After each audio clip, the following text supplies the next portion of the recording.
have your thoughts. You know, I think the Democrats always make it too complicated. And I think what Joe Biden has to do is stand up and say, you might not like me, but this guy's a whole lot worse. He needs to have plain speak. He needs to be Uncle Joe. He's going to do some storytelling, but also just remind people that there's a deep ethical character integrity contrast here.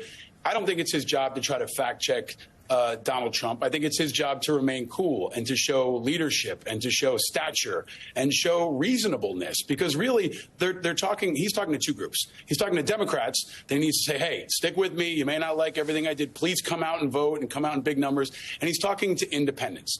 And he has to be honest with independents and say, hey, I may not be your cup of tea. You may not love me. You may not love Democrats, but I'm better than this guy who's a disaster, who's a threat to our national security, who's an indicted felon. He really has to stay above this and not try to sell every single policy talking point, because we're also talking to a lot of low information voters.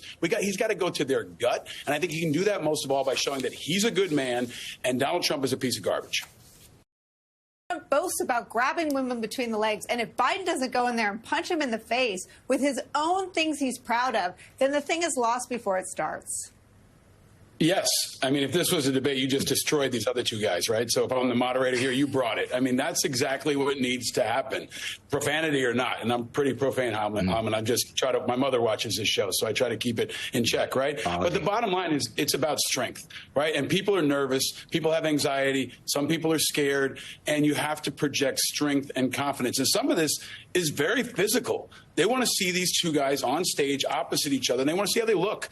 Can they stand up there for 90 minutes? You know, Nicole, you know from your prep time, standing up there under these lights for 90 minutes is extremely physically demanding. And they want to see if they both have the endurance, if they have the discipline, and if they have the command to be our commander in chief. And I think that's something we've talked about in the past that's always important to remind people. If Biden can emphasize, you are selecting a commander in chief, someone who will decide whether or not we go to war, someone who has their finger on the button, someone who will be the boss of your children if they serve in uniform. I think those are the things to continue to emphasize, and for Biden to be disciplined and show he's more disciplined than Trump, who's maybe the least disciplined president and candidate we've ever seen in history. That distinction has to be clear. But also, Biden has to sleep, like get some good sleep, come physical, come ready, eat his Wheaties, and look strong and project confidence.